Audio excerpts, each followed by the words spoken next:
How are you doing? I hope everyone is doing well.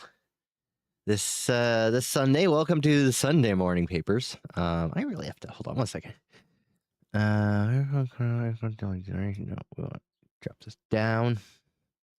That'd be why. Why is it not? Oh, right. There we go. It just wasn't seeing the microphone. Outstanding. Okay. Ooh, that is. All right. There. Now we can rue if we want to. Excellent. Okay. There we go. That's a little bit better. Excellent. All righty.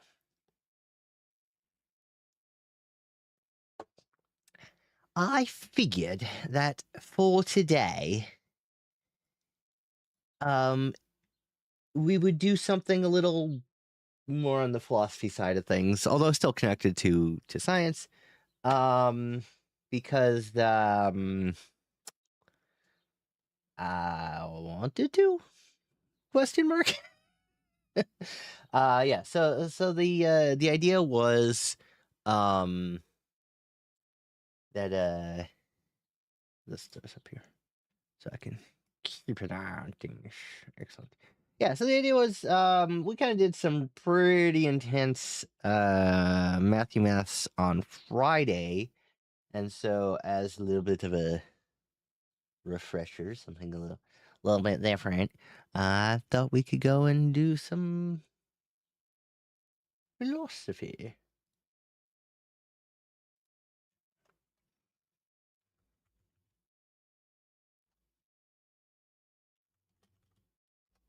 Mm-hmm. All right. So with that said, and with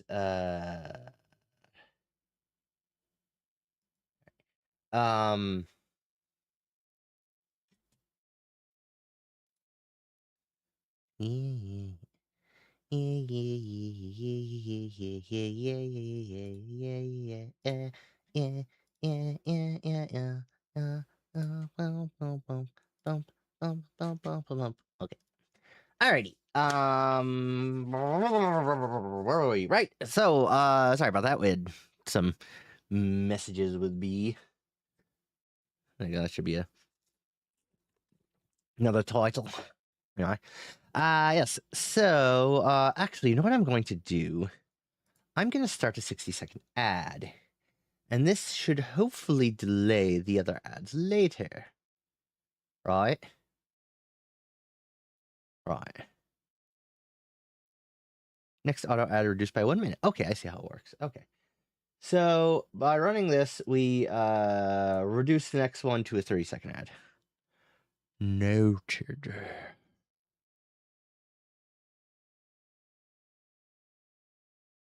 Yay. It's wonderful to see people come in and be like, hey, let's do math. And you're like, what? It's cool. It's cool when people come in and do math. Or are interested in seeing math done, you know. At any rate, 13. So as soon as this ad break finishes, we will go. True. Okay. We're back. So, this article I have not read in any way. I don't know if it's good. It is a peer review published article, so take that for what it's worth. On the continuity of metaphysics with science, some skepticism and some suggestions. I thought that was an interesting title. So, okay. 3 kinds of continuity. Metaphysics is normally understood as an attempt to say how things are and perhaps must be. Science, too, at least if we are realists, is an attempt to describe the world. How should we understand the connection between these two activities? Are they in competition? Most contemporary philosophers think not. Science and metaphysics ought to and do, when well done, complement each other. Metaphysical theorizing is, in some sense, continuous with scientific investigation. There are different ways of cashing out this idea of supposed continuity, but they can, I think, be usefully grouped into three broad and overlapping strategies. Okay. One popular conception of the relation between science and metaphysics, although there we go. Although metaphysicians are concerned with more general questions than those that arise in science, what are things, properties, laws, fundamental structure, and so on, right? So that's both metaphysics and science are asking this question: what are things? What are properties? What are laws? What are fundamental structures? So on. The methods that are used to answer metaphysical questions are the same used by the natural sciences. The best theory is one that fits all the data and displays various theoretical virtues like simplicity and fecundity. A second strategy takes the metaphysical project as an attempt to synthesize the diverse theories and ideas of the natural science and perhaps also ordinary common sense knowledge. One way to do so is to argue that there is a general metaphysical picture or worldview that's best supported by our scientific knowledge. It is a philosopher's job both to articulate this general theory and show, if they do, non-fundamental aspects, if they do, non-fundamental aspects of reality fit into the picture. Physicalism is a version of a way of doing this, of doing metaphysics, and so too is ontic structural realism. Finally, in the foundations of physics community, the project of interpreting our fundamental theories is often offered as the best way, perhaps the only way, to pursue metaphysics. So they tend to go for a science-first approach to it. My aim here is largely negative. There are, I contend, fundamental problems with all three of these metaphysical projects, at least if the aim is to discover the truth. Okay. I end on a positive note. If we give up the idea that truth is the goal of metaphysical inquiry, there are new and interesting ways to understand the value of metaphysics. Okay. Curious what he means by truth, but we'll see where this goes. Metaphysical continuity, the abductive method in metaphysics. When it comes to first-order metaphysical matters, metaphysicians rarely agree. Some are nominalists, some are Platonists, some are possible world skeptics, others realists, some are Humeans about laws, others believe in natural necessity. Add your own favorites.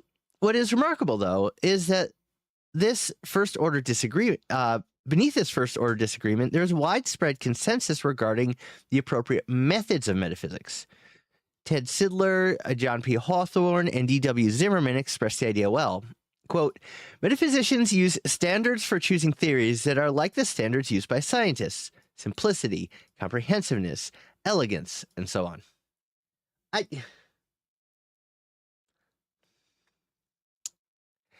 This makes it sound like these are the methods of selecting a theory, and that's not always true in science. That's how the theories are talked about, right? They're discussed, or when you have multiple competing theories without a means of differentiating them, right? You can start looking down these routes. But there's a more fundamental way in which scientists pick theories. And that's effectiveness, right? Some prefer to use different language. David Lewis talks about the serviceability of a hypothesis. David Armstrong describes what he is doing in terms of inference to the best explanation. Timothy Williamson uses the term abduction, but once these ideas are spelled out, it quickly becomes clear they're all variations on a single theme. A thesis is serviceable for Lewis if it, quote, is fruitful, that it gives us good reason to believe that it is true, unquote. According to Armstrong, quote, the best explanation explains the most by means of the least, unquote. Williamson characterizes his abductive method this way, quote, apart from its relation to the evidence, the more a metaphysical theory has intrinsic virtues of a good theory, the better. Ceteris parabilis. In brief, it should combine simplicity with strength. So, I generally like the idea of metaphysical simplicity. And I like the Occam's razor approach, certainly. But I don't think that is the sole or even the primary discriminator that should be used about when a theory is best. Right? In that, if you're talking about a truly descriptive theory, right, that's supposed to, right, because a theory is a an overarching framework, right, that takes in all of the datum that are available, all of the interconnections that you have to the world, either through sense perception or other means, and combines it into a way like a framework that all these things interconnect and sort of support each other. In general, it's often true that simpler theories are better, right? You don't want to go on generating metaphysical things ad infinitum just for fun. However, you have to take into account that something that might be simpler because of that might be simpler in view of what we have available to us is not necessarily simpler overall, right? So what might be a more metaphysically grounded explanation might actually seem, from the point of view of someone who doesn't have access to all of the data, to be more complex. So you can't immediately use that to drop out ideas. Like, for example,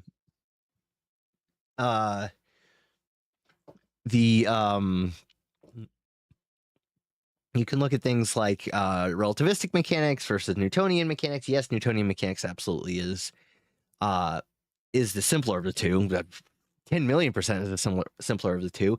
And if you before you have access to observing things that are very heavy or moving very quickly, it works perfectly well, right? So if you are given the two theories and you only have access to kind of this sort of middle range of reality that we have direct access to, right, where balls get thrown and things fall to the ground and that sort of thing, right? And you're given the two without access to anything else, you would naturally say, well, why are we going through this whole thing of bending space, connecting space and time and doing all this wacky stuff? We don't need to do all of that. That's so overcomplicating things. Let's use this simpler theory. But that simpler theory falls apart under certain conditions that you don't necessarily have immediate access to initially. So that is a point of wariness about Occam's razor, right? Occam's razor is occasionally useful. It's often useful in comparing metaphysical. So I'll tell you when Occam's razor is most useful, right? Occam's razor is most useful if you are looking at two theories that that are giving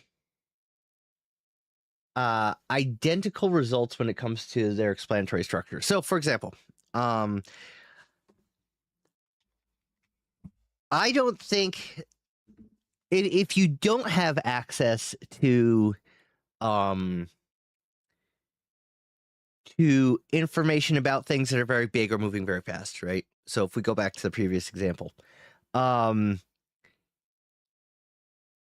Newton's laws are a better explanation, right? Although you can get the same answer from relativistic mechanics, why? You don't need to. And in fact, everything up to and including most, satellite engineering is done without the relativistic effects being taken into account, right? It's all done through essentially variations of the Newtonian mechanics. So in that sense, if you didn't have access to it, if you were coming at it blind, I think that selecting Newton's laws as the more as the better theory is a better choice.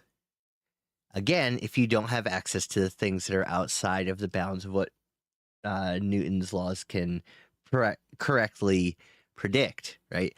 As soon as you start going outside of that, and this is the importance of constantly, this is the importance of two things. One, being very explicit about what a theory does not explain.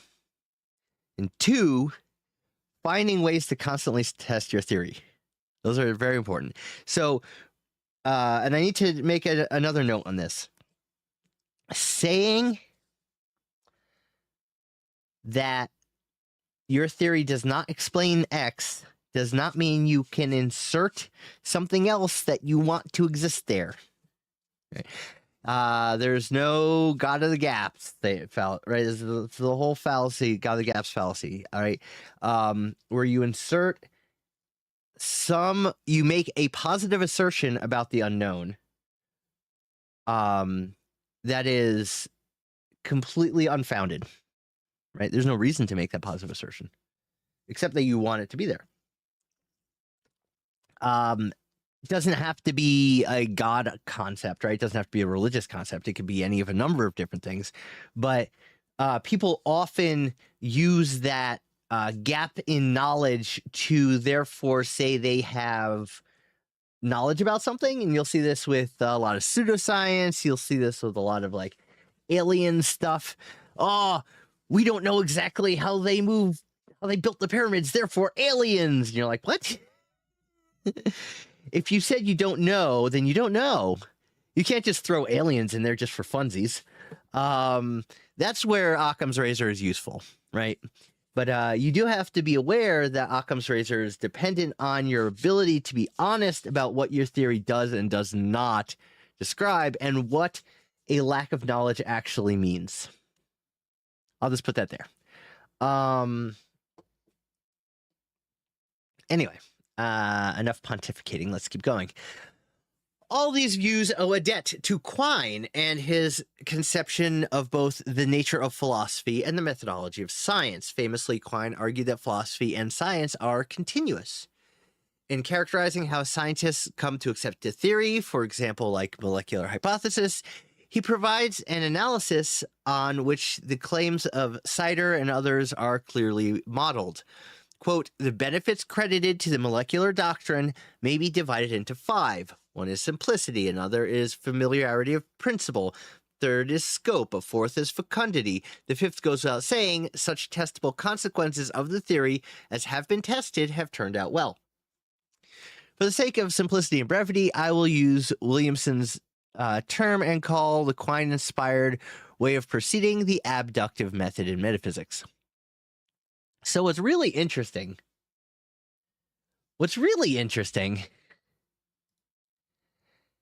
is look at the one that's not in the others. The actual scientific process one is not Anyway,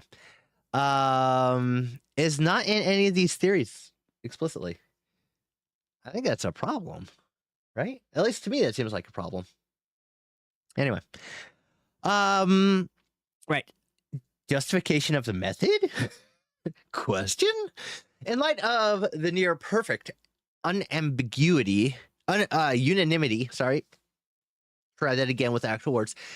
In light of the near perfect unanimity regarding appropriate methods, one might expect a core part of the work of methodological self-conscious metaphysician would be to undertake a detailed investigation into the abductive methods used in science and find how they can how and when they can be adapted to metaphysical concerns.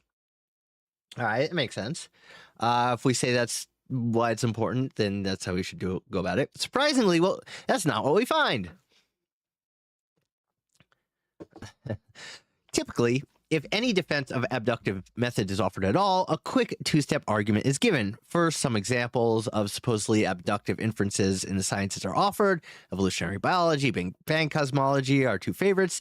Then we are told, quote, if such theoretical desiderata that make good abduction are truth conductive in science, they're also truth conductive in metaphysics, unquote. That no fuller defense of abduction is offered is particularly surprising, as Williamson himself notes, quote, it is far from clear what makes abduction such a good method. For instance, why should aesthetic criteria such as elegance contribute to the pursuit of truth, unquote. I think it would be strange if a critical part of a scientific practice involved a method that had no obvious justification. And this ought to raise a concern among metaphysicians about whether they have correctly interpreted theory choice in science. As we shall see below, they have not. When we turn to consider some of the real scientific examples, it quickly becomes obvious that abductive considerations of the sort described by Sider and others appear to play little or no role in deciding theoretical disputes in science. That's kind of exactly what I was saying before, right? Okay. 3 case studies. It is a good paper. It's very readable. It's easy to understand. I like it. It's well done. At this point, I think, has been made often in the philosophy of science literature, for example, Frazen, Ladyman, Satisi, but it will be useful to rehearse a few examples that illustrate this claim. In particular, it is worth considering some of the favorite examples of supposedly scientific abductions mentioned above. Many of these involve existence claims, and so they provide a nice contrast with the arguments given in ontology for existence, for example, possible worlds or mere logical functions. Consider first Quine's example of atoms and molecules. Penelope Maddy has discussed this case in detail.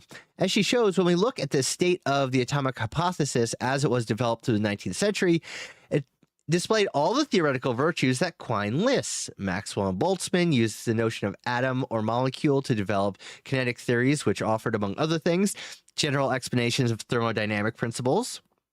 Right? The atomic hypothesis was used to explain ratios and combination of chemistry, and later more sophisticated chemical formula and the rules of interaction. The theory was simple, broad in scope, uniting both physical and chemical knowledge, and apparently highly explanatory. Nevertheless, there was widespread skepticism about the existence of atoms among both chemists and physicists. Wilhelm Ostwald expressed a view typical of many when he said the atomic hypothesis has proved to be an exceedingly useful aid in instruction and investigation. One must not, however, be led astray by this argument between picture and reality and combine the two. This really gets to the heart of some of the issues of what I've seen in philosophy since getting, more involved in the scientific endeavor. That scientists are very, very, very, very careful to say what they know and what they don't know. Philosophers are very much not. Anyway, it's fascinating.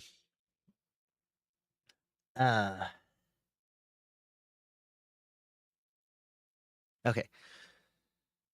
What deservedly, decisively, I'm sorry, moved the scientific community towards belief in atoms was Jean Perrin's experimental work on colloids in the early 20th century. Perrin was able to demonstrate the random nature of Brownian motion, thereby ruling out competitors to the atomic hypothesis that took thermodynamic properties to be basic.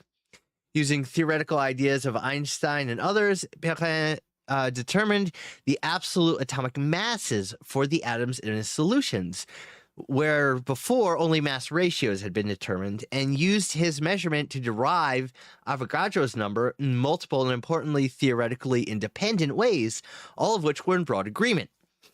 Right? So he was able to use by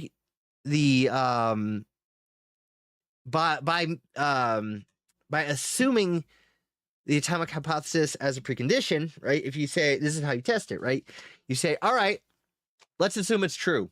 What happens then? Right? And you go down all the consequences of this, and then you go and test them. And so what he was able to show is that if you assume it to be true, it has influence on a lot of different theories, and those theories can independently, along different lines of investigation, come to the same testable evidences that we can see are correct. So that gives a lot of support to the atomic hypothesis. This work, which used experimental data to rule out competitors, provided direct empirical grounding for certain properties of the atom, like size and mass, and persuaded the scientific community of the truth of atomic hypothesis. Consider now the Big Bang. The simple abductive model suggests a quick inference from a discovery of the microwave background to the truth of the existence of the Big Bang. But again, as John Norton's recent work demonstrates, the real history is more complicated. It always is. The mere existence of the cosmic microwave radiation was not enough to convince the physics community of the Big Bang hypothesis. All cosmologies will predict some background radiation, since all posit charged matter. What was needed was evidence of something more, that the radiation had a thermal character with a black body spectrum and temperature of 2.7 K. After the initial discovery of some background radiation in 1965 by Penneus and Wilson, completely by accident, I might add, it took another 20 or so years of empirical and theoretical work to establish that the background radiation had the character predicted by Big Bang cosmology, and equally important, that rival steady-state cosmology could not provide a mechanism that could explain the character of the radiation. Here again, what's decisive was not an appeal to theoretical virtues, but further empirical work. I'm a little worried that he's strawmanning the metaphysical approach a little bit. I mean, we'll see where he goes with this, but I don't feel like the metaphysicians are quite so. It's not that they're ignorant of these things, right? And are quite so flippant about it, but. However, core points are duly noted. So,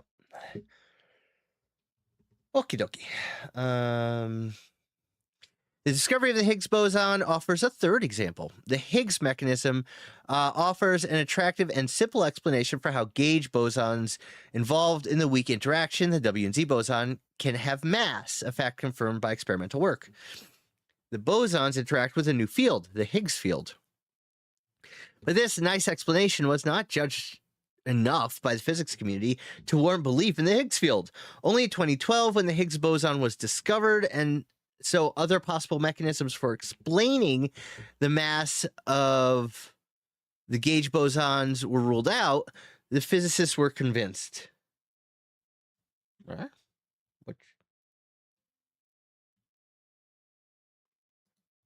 Oh boy. Oh, we got video of a dog. Oh, dog is having a dream. Dog is running in his dream. Sorry. And so only then, and nearly 50 years after he published his first paper, was Peter Higgs, along with Francois Englert, awarded the Nobel Prize. The contrast between science and metaphysics highlighted by these examples is so obvious that it is a little embarrassing to note. In science, but not in metaphysics, at some point, relative to background knowledge, empirical evidence is taken to play a decisive role, but we will look in vain for any similar experimental data or other evidence used to discriminate among metaphysical rivals. Again, how should I say this? This is one of those things that seems a little too easy, right? This is why I'm worried that he's strawmanning this a bit. But we'll see. One response that might be made is to accept the contrast illustrated, but insist the difference. Hey, Utensil! How you doing? Good to see you. We're just chugging through a little bit of philosophy of science here. I'm doing pretty good. This is my this right now is my free time when I can do something like this, and then I have to get back to work. Unfortunately, I got a lot of stuff to get done today. But for now, we're just reading this, and it's lovely, as I say. So yeah. So a real quick recap of where we were, so we can continue. Essentially, what he's trying to say is that philosophers, when looking at a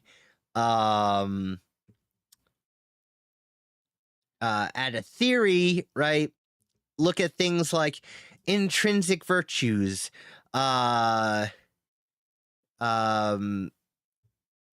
simplicity, comprehensiveness, elegance, and so on, right? They look at these sort of characteristics. The text? Was it the text? I do remember you saying you got the text, and I haven't heard any follow-up from that, but yeah, I heard about the text. I'm so excited. That's so awesome. That's amazing. Right. So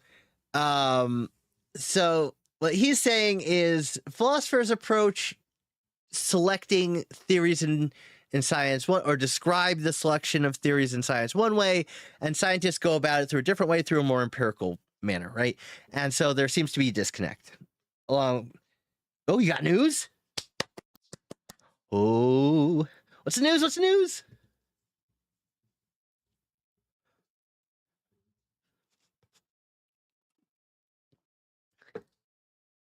I'm on the edge of my seat. Yes!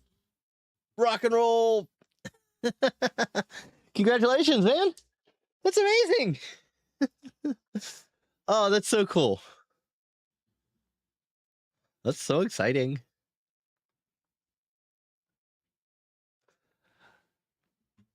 I'm proud of you. I'm proud of you. That's really exciting.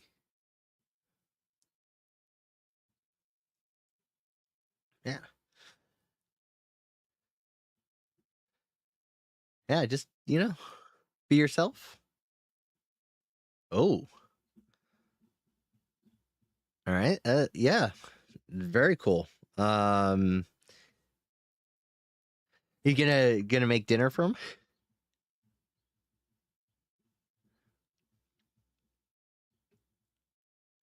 Awesome. That's so cool. Congratulations.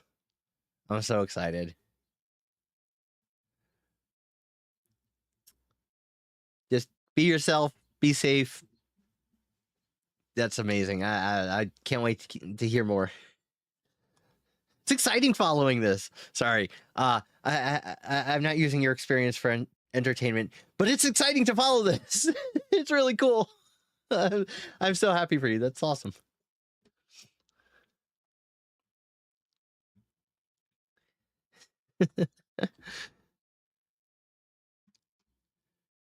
Oh, so I have to ask, what do you have planned for dinner?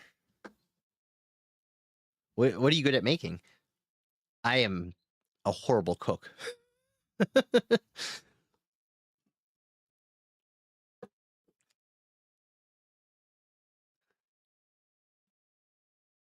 Anyway, so we'll keep going back and forth to that. Okay. One response might be made to this is to accept the contrast illustrated in the difference highlighted in one degree or another. So the difference between how science and philosophy kind of accept theories. Although the evidence in favor of metaphysical hypothesis is never decisive in the way that it can be in science, nevertheless, explanatory considerations in both fields provide some good reasons for belief. Ooh. Ooh, that's awesome. That's so cool. You can like tie it back to your grandmother and oh, nice. Yeah, pasta's good. Pasta's a good choice because it's kind of easy to set up and it's easy to clean up and doesn't require too much insanity unless you do something really weird with it. But like comes out really good. That's so cool. Oh, super excited. I'm super excited. Oh. Amazing. Oh, that's so cool. Sorry. I'll stop. I'm sorry. Anyway. Okay, so one could argue, for example, that even before the discovery of the Higgs boson, the explanatory benefits of the theory made it reasonable to have a high degree of confidence in the Higgs mechanism. The same, at least something similar, could be true for metaphysics. Metaphysical theories are supported by some non-conclusive degree of abductive considerations. Again, Sider provides a good example of this sort of thinking. Okay. So, which part specifically did you want to know more about? So I'll kind of describe around it and you let me know if this sort of scratches the itch. So the basic idea is that when philosophers are evaluating theory, at least according to him, and I'm the top piece. Yeah. So according to him, and I'm gonna point out that I think he might be slightly strawmanning or underestimating the philosophical approach a bit, but that's just me. I don't know 100%. You know what he's saying is that the kind of core aspects of a theory that philosophers use to decide whether a theory has weight is different than what science uses, because science is a lot more kind of grounded in experimentation, right?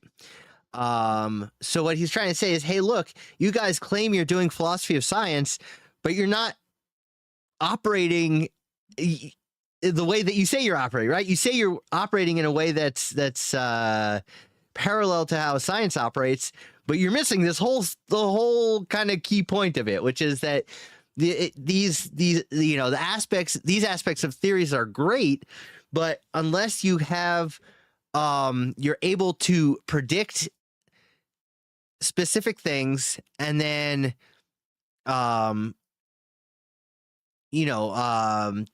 predict testable hypotheses, show these hypotheses, show that this is the best method of describing reality, right? Based on all of these different empirical things and being very explicit about the things you don't know. You're not really doing science. You're doing some bizarre approximation of science, right?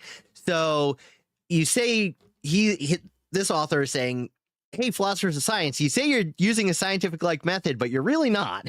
Again, I don't think all philosophers are quite so flippant about that use case. I think there are quite a few who are more nuanced about it, but at least within the framework that he's setting up, he makes a good point. Right. So, okay, one could argue, for example, so Sider gives a good example. Skeptics often ask too much of a metaphysical argument.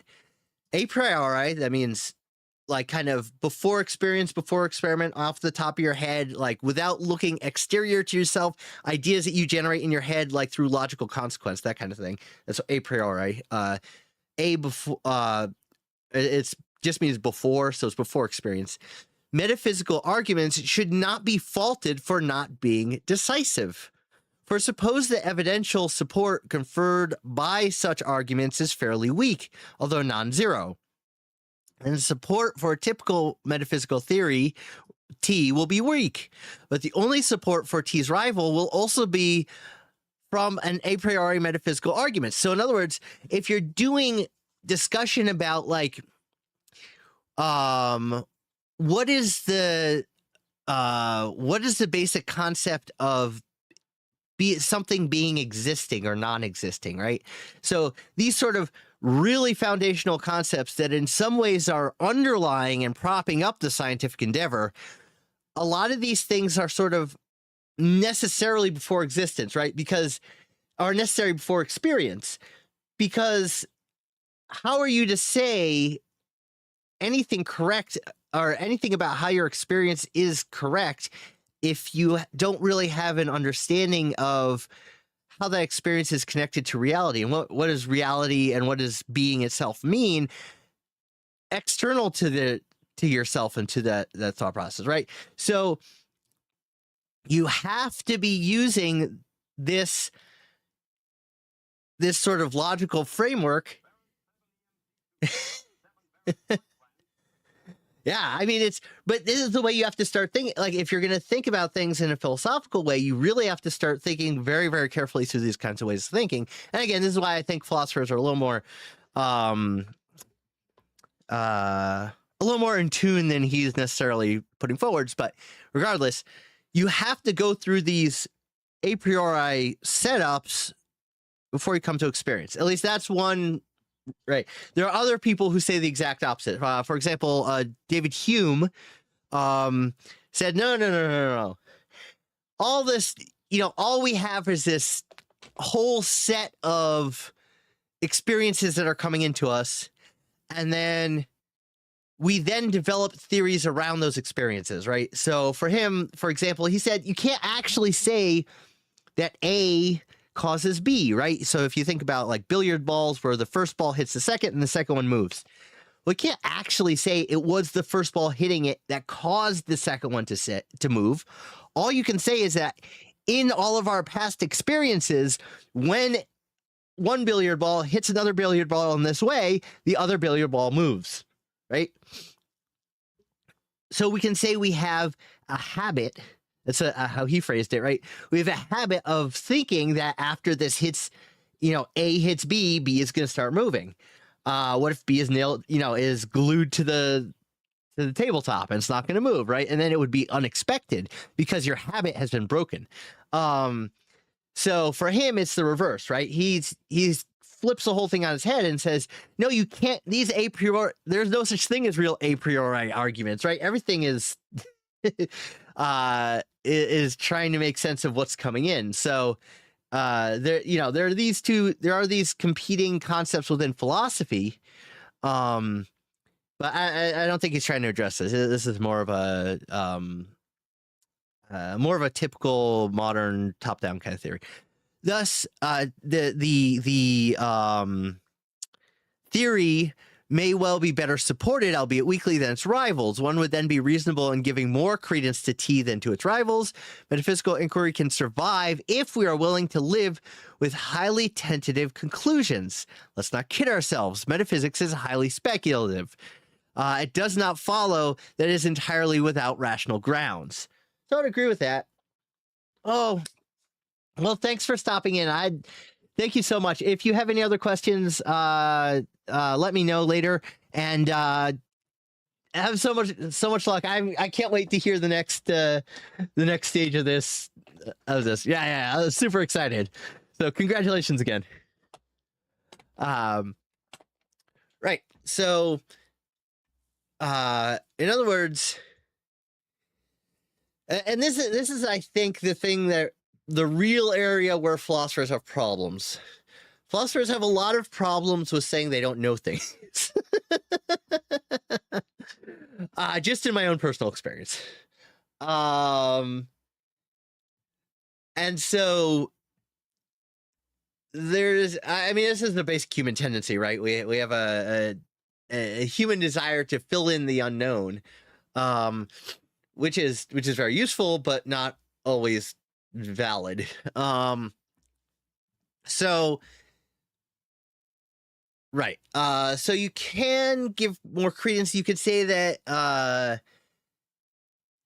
it would be more reasonable giving credence to T than to its rivals, and metaphysical inquiry can survive if we are willing to live with highly tentative conclusions.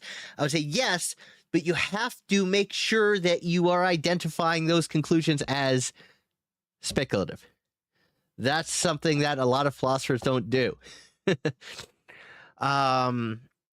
The case made here is, on the face of it, quite odd.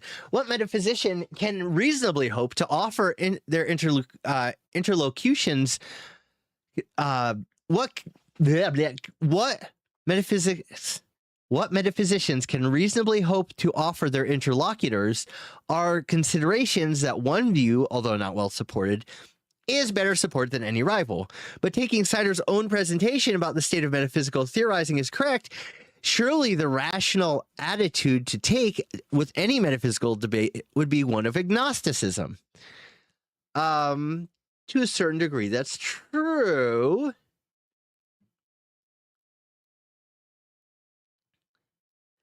Okay, Sider's account indeed seems oddly to embrace the standard criticism of abduction. The best theory may be the best of a bad lot. Interestingly, Siders interprets scientific realism in the same way. It is useful here to contrast what is at stake in metaphysical discussion with the more practical matters.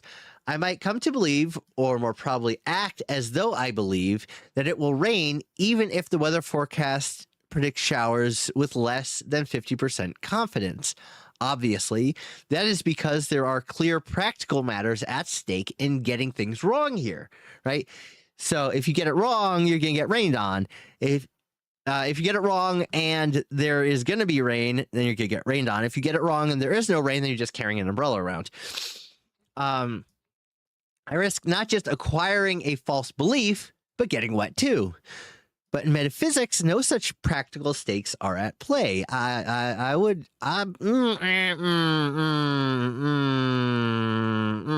know about that one.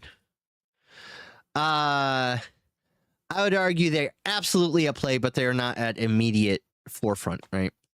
Anyway, all I risk is failing to adopt a true belief or mistakenly adopting a false one. When nothing other than the truth or falsity of my beliefs is at stake, I have no obligation to take a view on the matter or to act in any way at all. And surely one should not, if even the advocates of metaphysical views think the evidence is in favor of their claims, is very weak. Right. Given that and a reasonable pessimism that we will ever get a kind of decisive evidence we find in the empirical sciences, actual belief in a metaphysical theory does indeed seem to be without any rational grounds on Sider's conception. Since the truth, and thus rational belief, are meant to be the goals of metaphysical inquiry, Sider's defense suggests no rational agent should pursue metaphysics. There's no ground of thinking it will ever meet its goals. No, right? Because I'm going to come back to what we were doing before with our analysis of theory. There, you can you can say a lot while being very explicit about the things you don't know, right? So I don't think that's true. This is very much a binary all or nothing approach, and I don't think that's a valid way to do it. Anyway, simplicity in science. Bad as this conclusion is, there are in reality much worse. Things are in reality much worse for the metaphysician. Once we pick into the details of science and see how what Williamson calls aesthetic virtues play a role in theory choice, is clear where these virtues have evidential role in science, that this role could not carry over to metaphysical debates. Consider, for example, simplicity, a virtue that appears in the list of all the philosophers mentioned above. Under what considerations, if ever, could we say that of two hypotheses, the simpler is more likely to be true? Right? Why is simplicity there as a criteria? A great deal of detailed work has been done on this subject in recent philosophy of science. Sober, Norton, Kelly. One thing this work has uncovered is that the concept of simplicity is used in many ways. Always a fun phrase when someone says that, right? They're falling back in Aristotle. But below, I concentrate on just one straightforward idea. What is sometimes called parsimony. We ought to prefer theories that postulate fewer entities or properties, all things considered. Consider first an example. You are sitting in your office working on a paper, and suddenly all the lights in the buildings go out at the same time. One explanation is that all the bulbs in the building have coincidentally and simultaneously failed. A different explanation is that there's been a power cut. The first explains the events in terms of independent causes, the second in terms of a common cause. Clearly, the common cause explanation is better. Why? Well, because the simultaneous failure of all the lights is highly probable given the power cut theory, but the simultaneous failure of the bulbs is unlikely in the multiple cause theory. Simplicity or parsimony here is really a proxy for likelihood. So fewer things have to line up, right, to make that assertion. Similar forms of inference can be found in real science. For example, in evolutionary biology, we may sometimes infer that the existence of a common trait in two species, not shared by a third, is evidence the first two have a closer common ancestor than either shares with the third. The reasoning here is broadly similar to the light bulb case. It is more likely that a common trait would have a common cause, a shared ancestor, than that two independent causes. In real evolutionary biology, making good on this kind of argument requires the justification of many other assumptions. For one, we must have some reason to think that the trait in question is not a result of convergent evolutionary processes. So some things happen multiple times, right? There are quite a few evolutionary traits that are just beneficial in certain under certain conditions, and therefore they will tend to happen multiple times. Even from, you get this kind of the evolutionary branches start coming together a little in these terms. So think of fins, right, as a means of locomotion through water, has evolved multiple times, right? You have the fins on fish, you have the fins on whales and dolphins. Similar shapes, different evolutionary paths, right? That does not mean that dolphins and whales are more closely related to fish. They are not. Rather, you have convergent evolution of those traits. Okay. For another, some knowledge of how the trait is manifested in a common ancestor of all three species is needed. Further background knowledge can strengthen the inferences. If we have grounds to think a trait is maladaptive and so less probable than an adaptive trait, can be strong evidence of a more recent common ancestor. But here again, in this simpler light bulb case, what is doing the inferential work will be the judgment about relative likelihoods. In fact, what even these brief examples show is that parsimony considerations are only evidentially relevant given certain background facts are taken to hold. There is no sound general rule that more parsimonious theory is more likely to be true. Right. Yeah.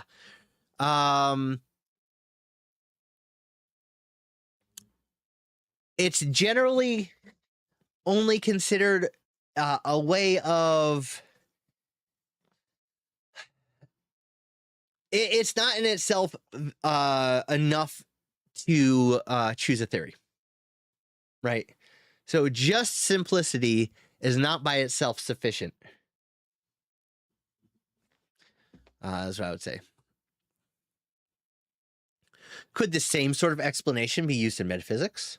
It's certainly possible to think of cases that have some of the same structure as the light bulb case. Consider the metaphysics of properties. Say there are 3 red snooker balls in front of me. One explanation of what they have in common is that all 3 balls instantiate the very same universal of redness. The other would be to say that each ball is made up of part of a red trope and that these tropes are exactly similar. In the first case, sameness of property is explained by appeal to one thing, and the second by 3 things. We might think parsimony favors the explanation in terms of a single universal by analogy with the light bulb case. The rationale for preferring the single cause multiple light bulb failure is simply because, quote, the probability that all the lights go out simultaneously as observed association between a power cut or a single cause is greater than the probability that lights go out simultaneously for each individual light bulb failure, multiple causes. Clearly, though, no such objectively justifiable inequality holds in the case of universals and tropes. As a metaphysical thesis, it is by the light of each theory a necessary truth that each red thing instantiates a universal red, or that each red thing is part of the red trope. The likelihoods, if we can talk meaningfully about them, in this case, of all 3 red balls being red for each metaphysical hypothesis would be 1, right? Because they're all red. Sure, but I don't think that's what this is saying. I think that misses the... Well, I don't disagree with the overall theory. I think he's explaining this wrong, right? Because the probability is not about whether, the balls being red are the observed association, not the cause, right? So it's not the probability. Like the probability that all the bulbs go out in this is also 1 because they all went out. So that's flipped on its head. In general, this will always be true. Common cause explanations where they hold depend on making relative likelihood judgments, but since metaphysical hypotheses are typically meant to be necessary truths, no such similar judgment can be made. Again, I don't think that's a valid approach. At least as currently stated. Do I have? Yeah, sure. I will be right back.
Okay.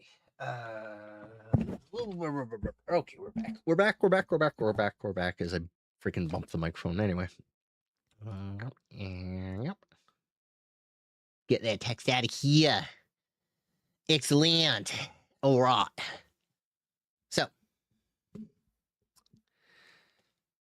in a purely formal way, a metaphysician might claim a similar inequality could be justified if we are strictly subjective Bayesians. We ought to interpret the probabilities as credences, subjective degrees of belief. So the thought, say, that realism about the universals is simpler than a trope theory would be understood as a claim about different metaphysicians' priors. Yeah. So what the metaphysicians are assuming. While such a rationale might be probabilistically coherent, since there would be no objective basis to the different judgments about the likelihoods, it would have no persuasive force. In the case of light bulbs, we can get estimates of the relative probabilities from frequency of light bulb failure. Something similar, although more complex, is true of the evolutionary case, but nothing other than the prejudice of the individual metaphysician could similarly ground the different credences imagined here. Yeah, how do you how do you quantify the probability of a metaphysical argument, right? In one narrow sense, Paul and metaphysicians advocating the abductive method are right. It is possible to find reasoning that involves simplicity judgments in some sciences, like evolutionary biology. But in a more fundamental way, they are wrong. Simplicity judgments, where they provide warrant, are grounded in empirically supported background knowledge, like the relative likelihood judgments discussed above. The forms of reasoning have no more than a formal analog in metaphysics. It's false to claim that if simplicity judgments are more than a formal analog. It's false to claim that if simplicity judgments are truth conductive in biology and other sciences, they're truth conductive in metaphysics. Okay. As we have seen in our discussion of Cider, even if we were to accept metaphysicians' self-understanding of their abductive method, it never provides grounds for belief. But we should not accept that conception. Where we see something like theoretical virtues at play in science, that reasoning cannot be employed in metaphysics. Right? So he's trying to say you can't use the same, right? There are different areas of discourse, so you can't necessarily use one for the other. Continuity of context, part 1, the worldview. Let us turn from strategies that seek to make metaphysics methodologically continuous with science to strategies that seek in some way to make science and metaphysics continuous in terms of their content, right? Consider first the idea that our basic science supports a general worldview. The most popular version of this idea is physicalism. Physicalists claim that everything is physical, or in some appropriative way dependent on the physical. The work of the metaphysician concerns what Jackson calls placement problem, to show how things like minds, morals, or numbers can be accommodated in the physicalist picture. Different forms of physicalism diverge on how they treat the apparently non-physical. Some are reductionists, some are eliminativists, some favor technical notions like supervenience as a way of articulating a non-reductive relation between the physical and non-physical. More physicalists probably favor a combination of all three, using different relations for different cases of the non-physical. Another version of the worldview strategy is the ontic structural realism, OSR. The view roughly that, quote, there are no things at some fundamental level, and that structure is all there is. Ladyman. Like physicalists, OSRists are concerned to say something about how these non-fundamental or non-physical fit into the picture. And like physicalists, they diverge in how they do so. James Ladyman and Don Ross try to accommodate the ontology of the non-fundamental sciences, a position they call rainforest realism. Stephen French, in contrast, defends the eliminativist position. There are then two steps in the defense of such a worldview. First, the defense of the general picture itself. Second, the project of accommodating the non-fundamental. It is the first move where continuity with science is typically claimed, so is this step I focus on below. The notion of the general worldview, the notion that the general worldview is supported by our best science.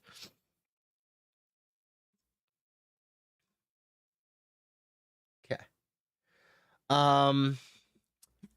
So I think that given the stuff I have going on today, I am going to just call it here. Next Sunday morning paper, we will move on to 2.1, and we'll finish up this paper. But in the meantime, I hope you all have a wonderful Sunday and a wonderful week ahead. I will see you guys on Wednesday when we do some reading and silliness. So, or, you know, potentially between now and then when I decided I'm going to randomly stream a game. These things happen.